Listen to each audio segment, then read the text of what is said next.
Good afternoon, everyone. My name is Lisa, and I am your webinar host this evening. I'm the Practice Certification Coordinator for Fear-Free Pets. I just want to welcome and thank you for joining us for Fear-Free Spaces, Designing Your Fear-Free Environment webinar with Roger Layman. I have a few housekeeping items just to announce before we get started with today's presentation.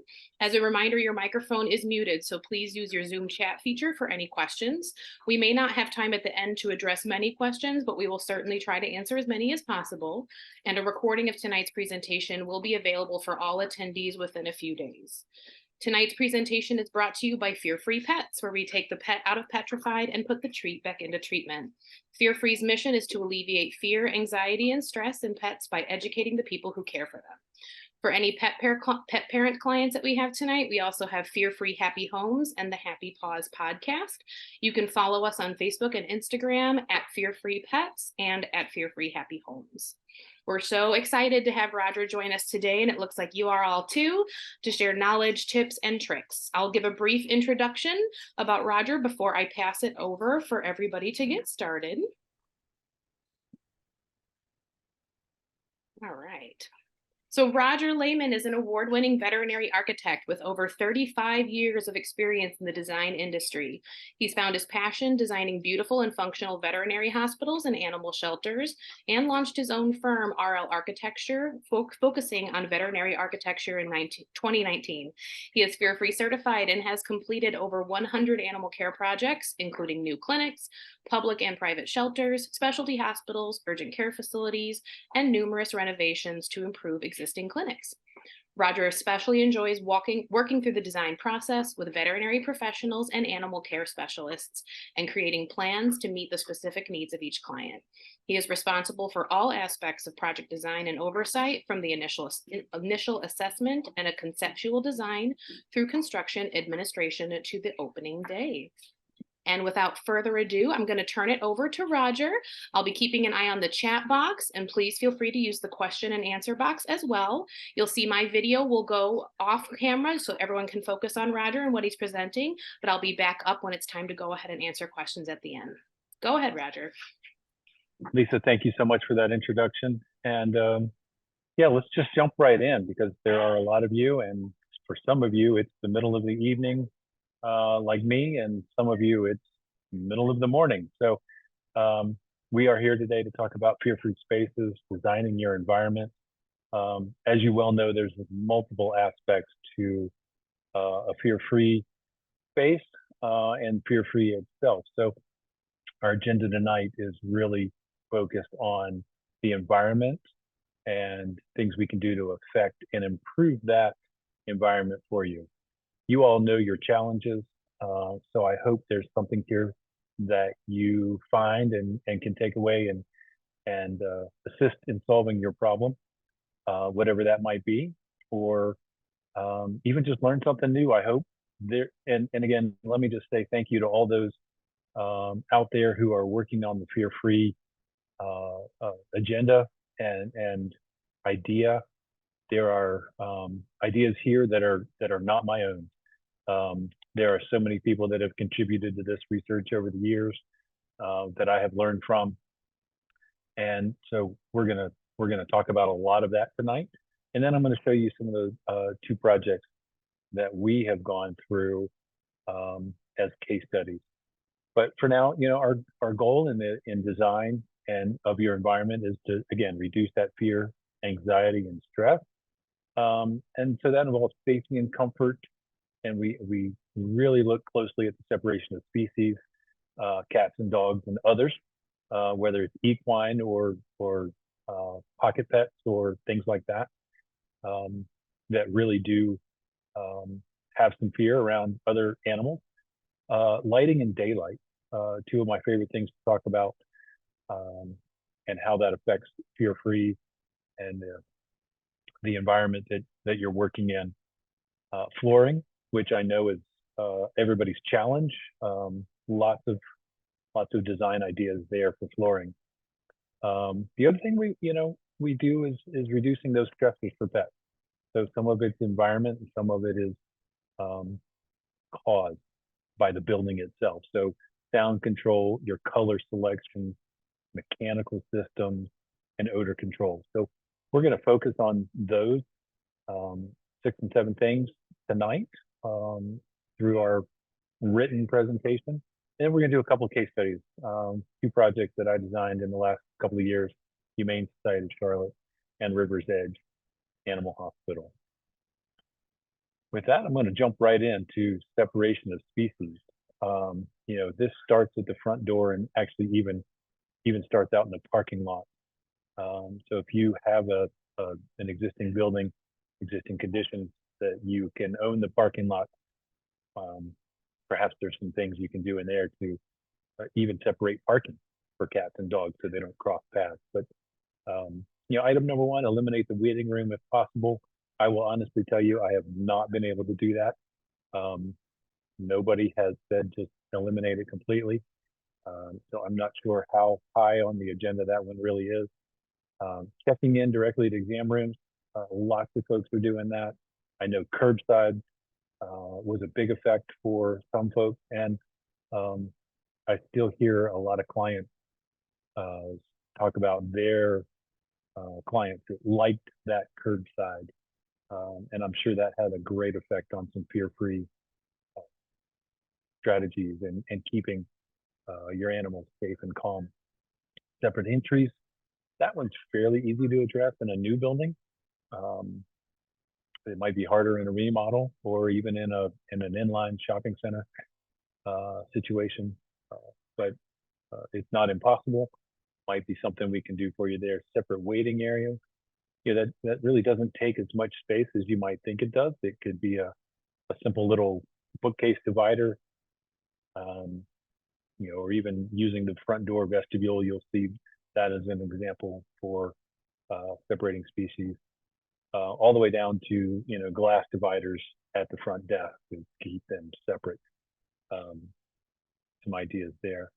Dedicated exam rooms. I'm sure many of you do that.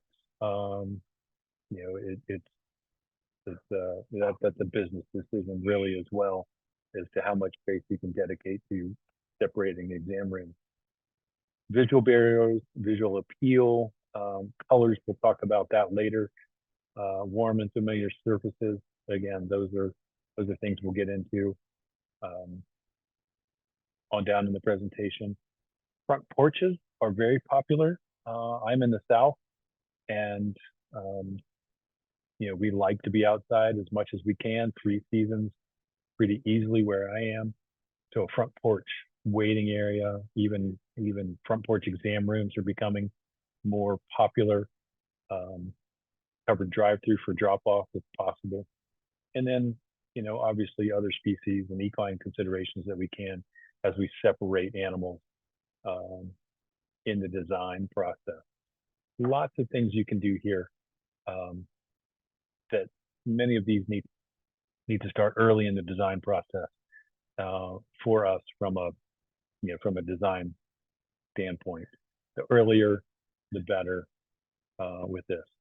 And I'll just go ahead and say right now, don't be afraid to challenge your architect or designer to really work hard for you on these goals. Don't just take the first design path as saying, yeah, that's good enough. If there's something that's really important to you, challenge it, because we want to serve you. We are at most, dedicated to serving our clients. So don't be afraid to challenge us in some things. Daylight, safety, comfort, daylight. This is my favorite idea in design of how we can both enhance fear, the reduction of fear. This does so many things for our animals and for your staff. Daylight, if they can see out, see what the weather is, just relieve some eye strain. Those are things you can do for your staff, which obviously helps reduce anxiety and stress in the staff. It'll help them care for your animals and your clients' animals.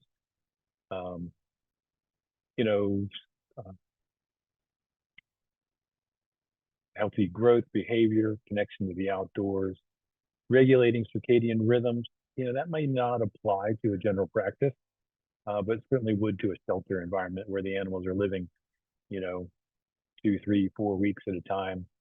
Um, Helps them rest, sleep, be calm. They wake up with the sun, go to sleep with the sun. Those types of things really do help. And if we can enhance that with daylight, then we should. Certainly, aids in healing and recovery, number 9 there, that has been proven in human care, human hospitals that, patients recover faster on an outside wall with a window. So we could bring that into the animal care world as well, um, through a remodel or new construction. If that window or daylight opportunity is in a recovery room. So yeah, this is my favorite opportunity to reduce fear, anxiety, and stress. Lighting, artificial lighting is something we all have to deal with. So I haven't been able to do a fully daylit hospital yet.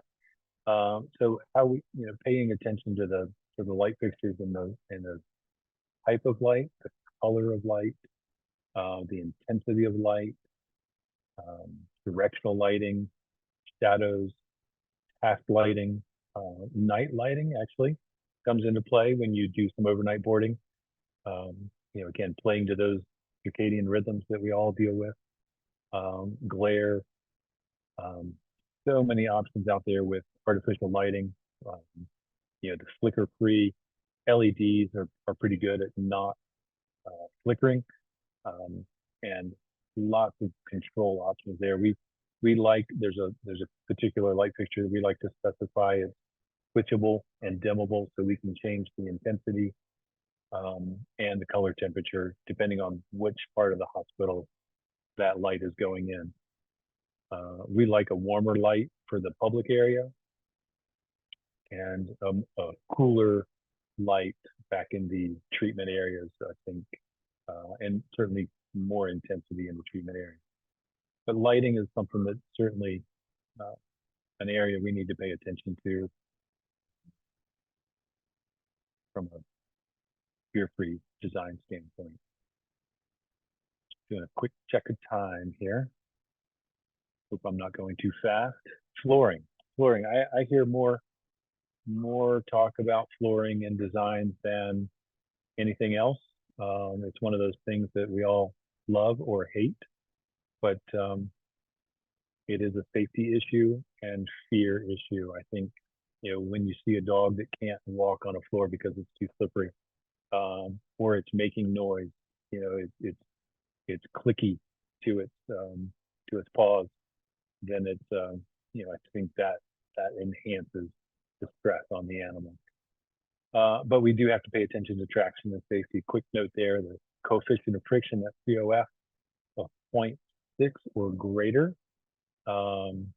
is where you get into that non-slip flooring. You don't want to go too far, or you just won't be able to keep it clean because it'll be too gritty. Now, this 0.6 is an American method of measuring. There's the rest of the world, certainly European, measures that in a different unit of measure. Sorry, I don't know what that is. I have seen it because a lot of our products that we research and develop our specs around have that European unit that I then have to Google and look up and find out, make sure it's 0.6 or more, because that's the way my brain understands it. So that 0.6 number is really where you're going to get into that non-slip, and you can go much higher than that. Kitchen floors, commercial kitchen floors are notorious for needing non-slip surfaces, so they're probably higher than that. But cleanability becomes number 4. Ease of cleaning is a factor that you want to take into account for that. Comfort for standing and walking, hard tile, concrete, those are very hard to stand on for a long time, both for animals and for us. So oftentimes We will do an LVT flooring, and we'll show you some examples of that. That has a cushion, a wear layer in there that's more comfortable. It's still, anytime you're standing in an exam room or a treatment space for surgery, those are going to get hard. But certainly, your traction and safety, your ease of cleaning are going to come into play with the flooring. Even number 7 here, separation of species. If you really do have separate areas, perhaps you're a shelter and you really do have separate, cats and dogs, you can do different flooring. They have different needs that might reduce their stress because they're on a more comfortable floor for them. A heated floor for cats, even for dogs in recovery and surgery, could really calm them greatly. So those are your safety and comfort factors that we deal with behind the scenes for you in design. Again, now we're going to look, how do we reduce some stressors? The environment we create for you in a building has sight, sounds, odors, and so we want to make sure we can deal with those for you. Again, strange sounds create stress and fear for pets. And if we have loud, noisy equipment or clanging cages, those can be irritants to your staff. So we really want to minimize these. Again, number 1, separating the cats and dogs as we can so they don't hear each other. Soundproofing materials, and even soundproofing construction, the wall type that you deal with, what's between the walls in your exam rooms, treatment rooms, recovery, housing. Those can play a major role in the environment. Closed cell foam insulation really works well. A spray-in denim, cotton fiber in the walls really works well. Your fiberglass bat, while it's effective, it is very porous. It's not as dense as it really could be to really do a great job soundproofing. But it is cost effective, so I wouldn't not do it if that's what the budget allows. So everything that we're talking tonight about has budget implications. Your good, better, and best. We can do some really high-end sound deadening and spend your money on that and save some money in some other areas. So if you have priorities in your design process, please let us know, because there's ways we can deal with that for you if we know. We do want to prioritize all of these, but we just can't for the budget. So if we know what's important to you, please tell us, and we can really focus in on those sound control issues or floor issues or lighting issues. We just love to know what those are. Ceiling tiles are a great way to reduce the sound. Cost effective. Noise reducing doors, how we weather strip the doors, both inside and outside. Great. Quiet latches. I know there's been a lot of improvement in housing for those. And then quiet HVAC systems.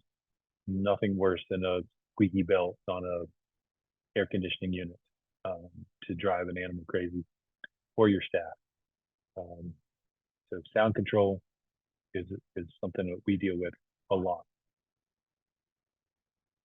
Colors are lots of science study on this, lots of educational material out there on colors and animal psychology on that. Your blues, your softer colors, your blues, your greens, your warm whites, neutrals. You've seen these.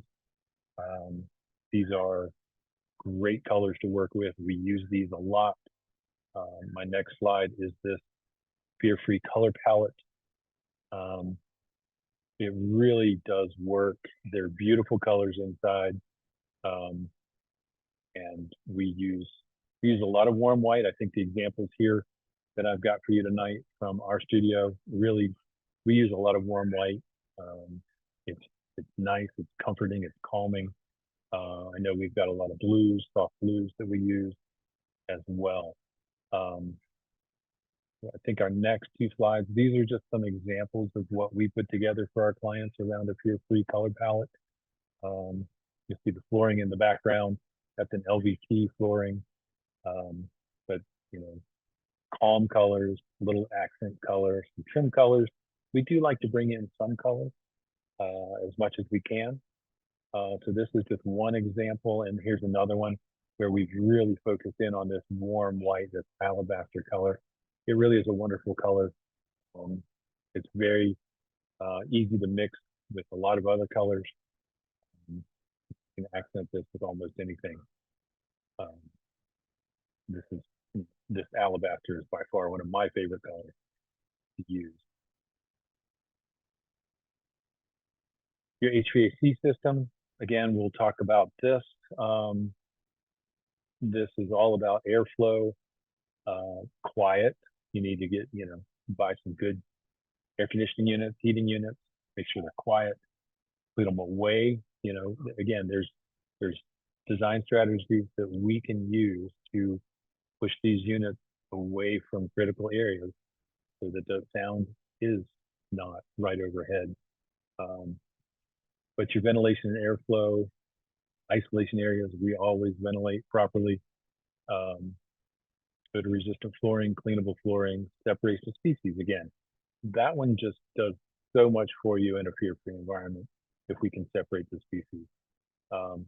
Easier to do in a shelter than in a general practice. Your cleaning protocols are going to come into play here as well.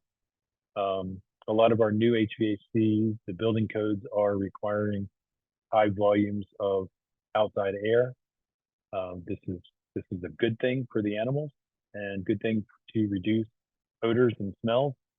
However, it does have some challenges from an energy code standpoint and a ongoing operational cost for you.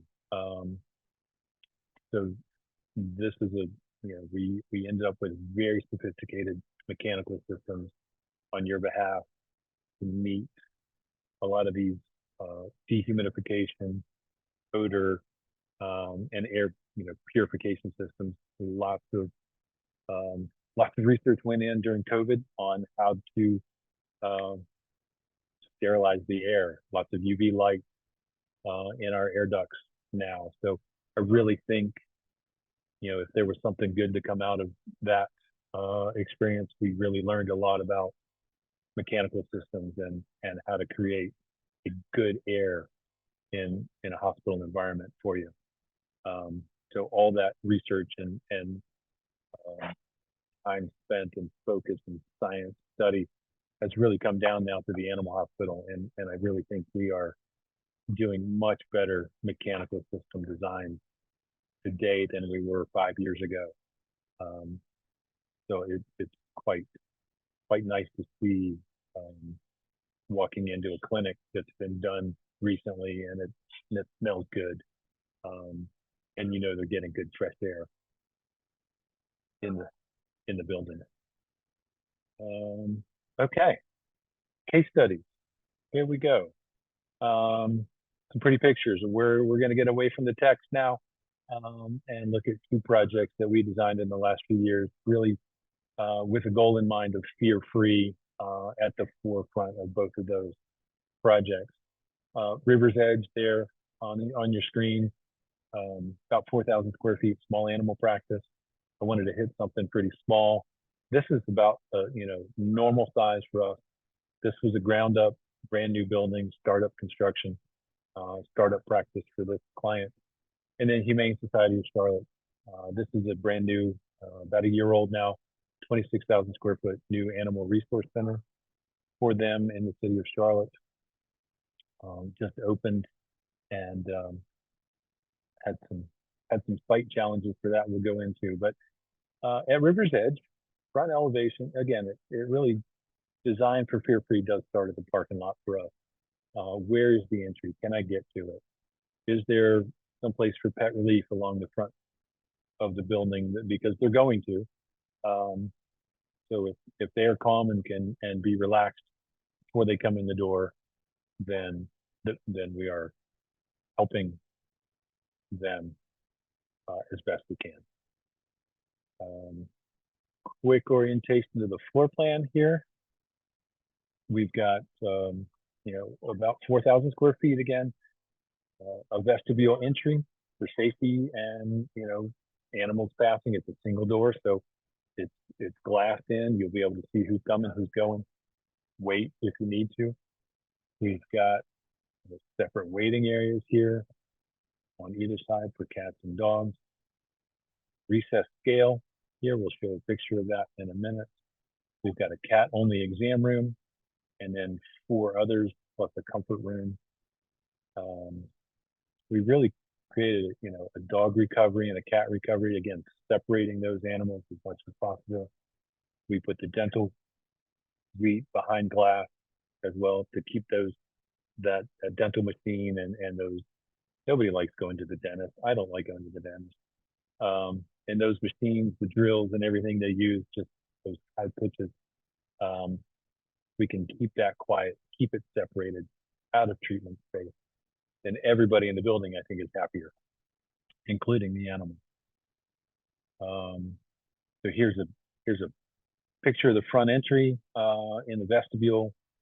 You see there, again, glassed in, lots of daylight, separate waiting areas for cats and dogs. We've got some tables here to set the cat carriers up on. This is an LVT floor. It's got a nice wear layer. It's durable, washable, good traction for it. Ceiling tiles I mentioned earlier is a way to get through sound reduction. This is a high-tech, really ceiling tile. Good sound reduction for it. Again, here's that warm white color palette that we like so much. It's clean, it's fresh, it's crisp, but yet it's still warm. And the lighting, we've got some dimmable lighting out here. Lots of daylight controls for this one, and a very quiet mechanical system. This is the front reception desk. Looking back the other direction with the recessed scale, a good tiled front desk that is easily washable, durable. That's a tile with an epoxy grout. So it really is easy to clean. Same ceiling tiles, flooring in this reception area. Exam room, fear-free colors. Again, we do mix it up from the warm white to some other colors. You've got some warm doors, some color in the accent around the door and the base. Walls are filled with sound barriers, insulation between the walls. Again, the slip-resistant flooring, comfortable seating. The table flips up so you can do the exam on the floor and really creates a nice floor space. I'm throwing this exam room in here. This is not that hospital. This is a different hospital. This is my favorite hospital with that daylight. I know we all can't have exterior exam rooms, but when you can, my doctor here really wanted all his exam rooms on the outside wall for that daylight. The animals are calmer. I'm not sure this is comfortable seating for the client, but it is custom pieces that he really liked. But this is one of my favorites. Again, option to flip the table up, have a large space to do the exam on the floor, upgraded ceiling tiles, warm colors, very calm, very warm, inviting environment here that we created for this doctor. Back to River's Edge, treatment space, lots of daylight, dimmable lighting, color temperature is corrected and thought about in here. Good slip resistant flooring. We use this LVT throughout the building, except in dog recovery, surgery, and isolation. Quiet mechanical systems again here. Quiet latches on the cages. as these are out in an ICU environment, we really wanted them to have as calm environment as they can, because this is a busy environment that they are recovering in. Again, more daylight. We did put the dog recovery and cat recovery behind glass, as you'll see here, so they can be sealed off from this busy environment as much as they can. We did this for both the cats and the dogs in this particular hospital. Trying to watch the time. Here we go. Humane Society of Charlotte. 26,000 square feet animal resource center. We've got adoption functions, medical clinic in here. And Humane Society of Charlotte was in 3 different buildings at one time when we started this project for them. And to bring them all together, they were so excited to all be in a new building. This is the street side of that project. We had some particular zoning ordinances with the city of Charlotte that we had to bring the building to the corner, and that created some challenges for dog adoption, cat. You know, how do we walk the dogs? Because this is street side, and then the other side is the parking lot. So we really had to think about how do we keep the animals calm while they're being walked, and how that works. They've got a tremendous volunteer organization here that really jumped in and said, yeah, we can do this. So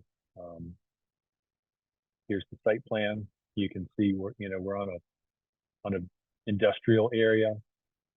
So there's trucks coming and going. We've got train tracks up at the north side of the site here. It's fairly busy. And then parking lot. So the dogs come out and get walked all around. So this was a challenge from a zoning code standpoint that we had to solve while thinking about fear-free and safety for the animals and the staff, really.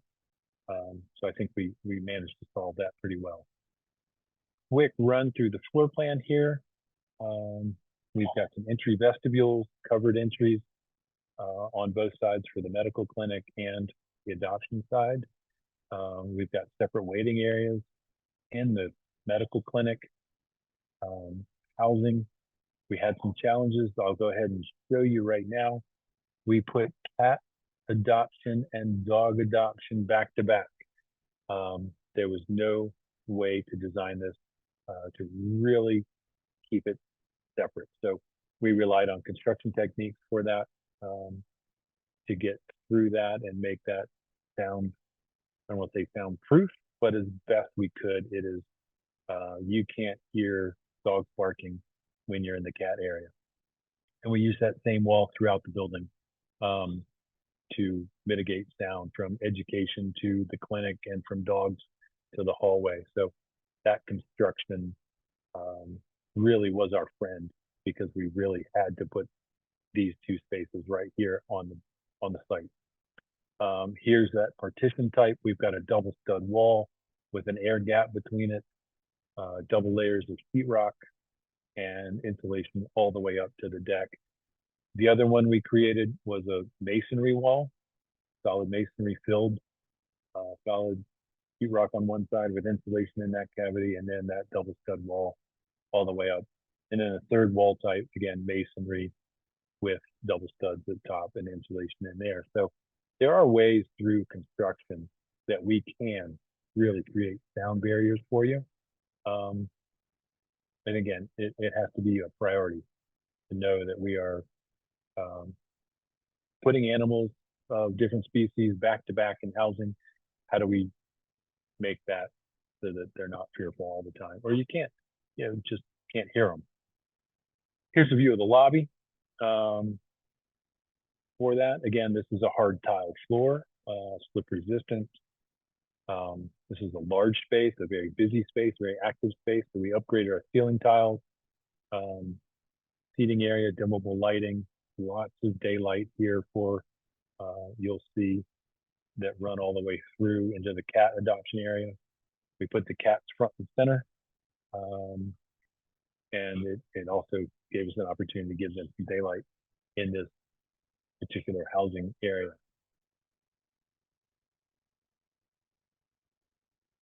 So you can see in this particular single cat room here where we can get daylight through secondary spaces to the lobby.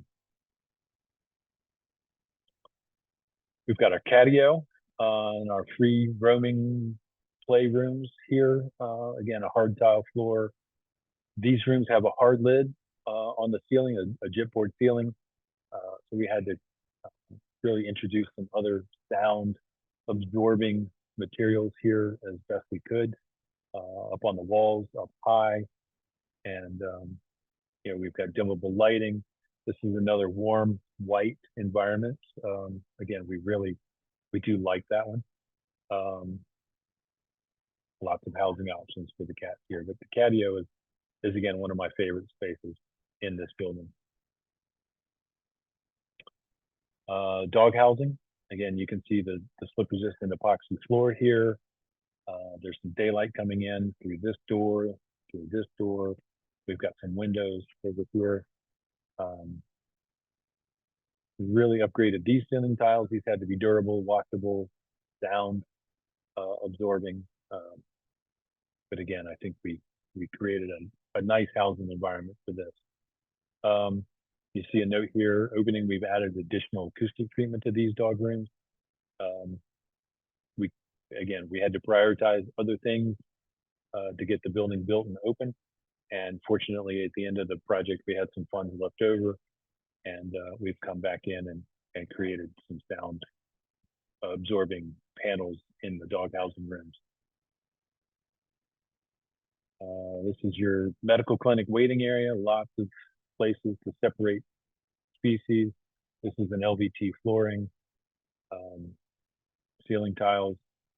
Again, ceiling tiles are a great, inexpensive way to mitigate your sound, non-slip flooring, and daylight.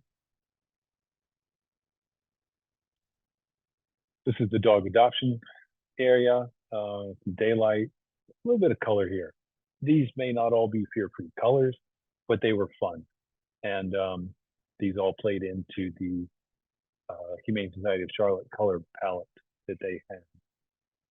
Again, quiet rooms, sealed doors, their own mechanical system, so that we could really keep them calm as possible. They don't face each other here. This is a play yard, an interior play yard for them. Real quick, surgery suite. They've got some soft fall flooring here. Daylight really does help with the surgery when you're doing a spay neuter day, to have some daylight in the room.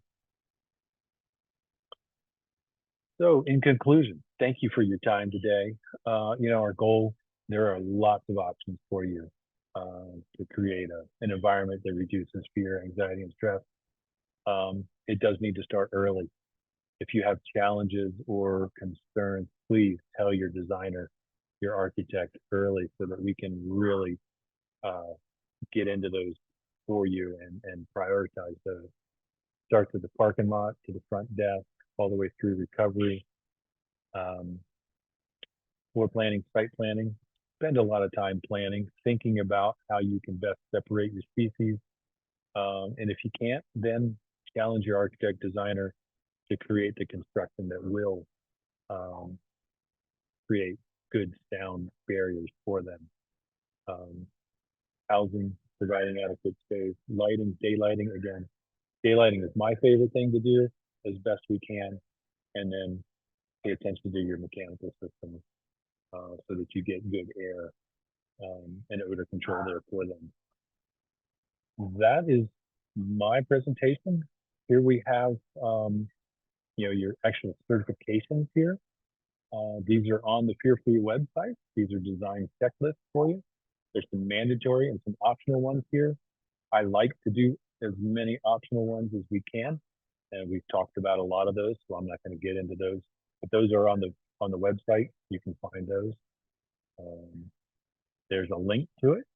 Lisa, probably, I'm not sure if you could put that link in the chat or not, or where this presentation is going to go at the end of the night. But that's what we have for you tonight. Thank you for your time today. And Lisa, I'll let you take over from there. There might be some questions. I hope we have some time for some questions. Yes, for sure. Thank you so much to Roger for your knowledge and expertise. For our last few minutes here, we'd like to answer as many questions as we can that have come through the Q&A box during the presentation. And then, of course, as many additional that anyone might have after that. And so to start, I see that we have a question, Roger. Karen is asking, she's a question about circadian rhythms and light management for months where they're located when it gets dark at 4 p.m. and doesn't get light again until 6 to 7 a.m. What would you consider to be ideal for lighting in housing for cats specifically? For cats, we must be somewhere in the Pacific Northwest or so. Yeah, I think there's artificial lighting we can introduce with the correct color temperature that reflects, daylight, that 5,000 K color temperature that's going to really, it's a cold white light inside, but it really does reflect the daylight the best. So that might not need to be as intense. You might need to put it on a dimmer, but the color temperature, I think, is going to be key for that, for those long winter days. For sure. So we've got another question asking specifically about white. You keep mentioning warm white. How is that different than white, since white itself could be bright considering to the animals, and if that could increase FAS? Sure, thank you. This is a warm white. It's Sherwin-Williams alabaster if you want to go look at it. As we all know, there's 1,000 different whites, and white means different things to different people, but this particular white, it's got a lot of yellow in it, that calm yellow. I don't want to say a butter yellow, but it's bright enough in the white family that it's clean feeling, but yet it's still warm, that it's approachable and friendly. It's not sterile at all. So again, in large spaces, it goes well. The Humane Society of Charlotte was, we didn't have the luxury of lots of different colors in there. So, picking a color that goes from cats to dogs to clinic to housing to education spaces and administrative spaces really served us well there. But again, it's a warm color, and it's one of our favorites. Another question from the Q&A box. In your experience, Roger, do you find that patterns versus solids seem to affect animal behavior and FAS? We use mostly solids. I think in the Humane Society, you saw some wall covering that had some pattern in it. We did their retail space with a very busy pattern. Again, those were probably non-animal areas as much. Education space may have some animals for training, but again, it's a subtle wall covering on that wall. I honestly don't know if patterns really affect their fear, anxiety, and stress. I know, patterns bother us as humans if they're too busy or if they're too glaring. And I think animals are affected by that as well. Absolutely. So this is about soundproof spaces and ventilation. The question is, how can you properly manage the balance between making soundproof spaces and at the same time having the good ventilation that you mentioned? Okay. Yeah, so the soundproof spaces, you'd have to have different zones for your mechanical system. So lots of building codes come into play, and of course separation of species. We don't mix cat and dog air conditioning. We don't really mix the front of house exam rooms reception with back of house air. So there's 4 different zones right there automatically in an animal hospital. So if you need to locate those mechanical units over those areas so they go directly in and create some sound barriers by separating those air. So with the ductwork and the mechanical design, it can be done. Okay. This is regarding noise in terms of colors, especially. Would you say that you use green noise, brown noise? What sort of, noise and color spectrums would you recommend in creating a more peaceful environment? Boy, that sounds very scientific and might be over my head, Lisa. That's okay. I can certainly do some research on that. But again, I think if we go back to that standard fear-free color palette, those are soft. Those are pastels. Um, those are, birthday cake colors that are they really are calm. They're not glaring. They're not intense. They're just calm. They're probably the lower in the color palette. They're lower in the scale of intensity. Um, that if you really like the fuchsia, pick a very faint rosy fuchsia. But uh, I would use it sparingly if you did. Understandable. A question from someone else about the floor to ceiling windows. If another companion walks by or is outside, have you experienced or could this be triggering for the patients inside? It certainly could be. Um, and I have not followed up with my doctor on that and whether they're animals that are in the room see another animal outside. It's double pane glass. There's a sidewalk. There's a grass strip separating that. So, I think animals do bark or animals do get alerted when they see another animal.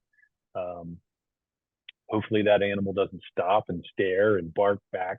I I'm not sure, but I think his experience was at another clinic he worked at, the animals did better when they could see out. Makes sense. Along those lines, I guess just to follow up, there's a second question that relates with those large windows. Do you ever advise providing like curtains or those translucent coverings to provide light, but can help minimize distractions? Would you consider that to be a good asset? Certainly, we could film. We often do a film on that lower layer, or um, even a pattern of film to cut out some glare. Those were on the north side of the building, um, so we didn't. For that side, we didn't have to deal with a lot. The cat rooms were on the other side, and we'd put the windows up high for them, um, so that they could get up there and perch. But yeah, for the dogs and for these rooms, um, I believe he probably has come back in since and added some blinds from the ceiling. Absolutely.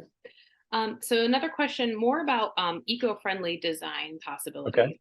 Yep. One person was suggesting, would rammed earth be cost effective, a good insulator? Could that be an option to use at the facility? Or do you have others that you would recommend, when you're considering more of an eco-friendly design? Yeah. So I think the two things come into mind with the eco-friendly design. Your materials, buying local materials. So if you're in the Arizona desert, um, or somewhere that rammed earth is a common construction method, then that can be very eco-friendly and cost-effective for you. A rammed earth interior may need to be finished off and treated and sealed, with some wall covering, some drywall, things like that that are cleanable, durable, washable, being a key factor there. Um, but rammed earth in where I am in the south, we just couldn't do that here. So I would say eco-friendly is going to be local materials, local construction methods for you, but certainly durability, cleanability, things that are going to be low maintenance and long lasting are probably two of the best things you can do for the environment. If we don't have to tear it down, throw it away, um, boy, that's the best thing I think we can do. For sure. So this one's very specific, and I'm going to pass this completely to you because I don't understand.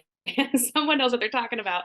There's a question about what about VOCs or off-gassing Okay. from Yep. flooring materials and paints? What are your thoughts Sure. about Sure. I think, again, science has come a long way in that paint world. Sherwin-Williams made some great strides, and I'm sure the other paint companies have too, PPG, um, in reducing those volatile organic compounds that we smell in paint. Their commercial line of Sherwin-Williams is really, um, it's almost a zero VOC paint. Um, your glues are going to still have some off gassing because they have to have that chemical reaction. Um, but your products are getting much better than what they used to. But paint is the biggest one because we all see it. We know it's gone up. You can smell it. Epoxy floors are horrible for off gassing, but that durability, cleanability, slip resistance um, is something that's worth going through that smell. Absolutely. And then there was a question about, again, what do you use or recommend as your sound barriers? Do you have preferred ways to go ahead and mitigate sound throughout a clinic? We usually do, if we really have a good separation, we need a double layer drywall on each side. It really does is effective. Getting a good sound bat in there, upgrade that from fiberglass to a cotton denim that is blown in. Take that wall all the way to the deck with sheetrock on both sides. Don't let any sound pass over the wall from room to room as much as possible. And then, again, good ceiling tiles to keep that sound from coming down from above. Perfect. And then we have just a couple minutes left, so I'm going to take Sure. one more question. There's an interesting one. Um, we have a attendee that's preparing to build a new shelter in North Carolina.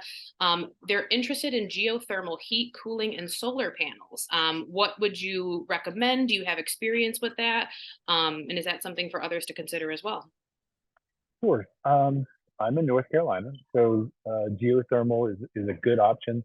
Um, it's a supplement, though. It's not going to fix or do everything for you in the geothermal environment. And it is quite, the initial cost of putting that system in is more than a regular standard system, but your long-term expenses uh, certainly will go down.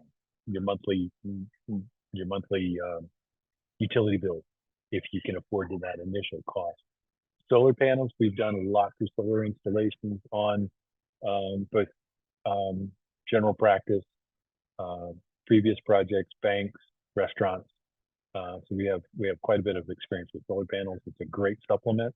Again, it's not going to cover your utility costs in a shelter, but it does it is effective, and I would encourage anybody that can to look into that from both an eco-friendly and again, if you can handle that initial first cost, or you've got a donor that wants to do that, particularly in shelter world, you might be able to have a donor do that.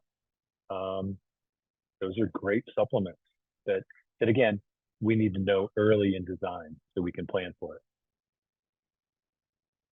Yep. Sounds good. So with that, we are at time. I know there were some other questions. Just as a friendly reminder, this webinar has been recorded and will be shared with all attendees. On behalf of Fear Free, I just want to say a huge thank you to Roger and everybody who joined us today. Be sure to follow us on social media and subscribe to our newsletter for invitations to future presentations. Our next webinar will be on October 10th, and we'll be focusing on working with reactive dogs. You can find that registration on fearfreepets.com. But we hope you have a great evening, and we look forward to seeing you all next time.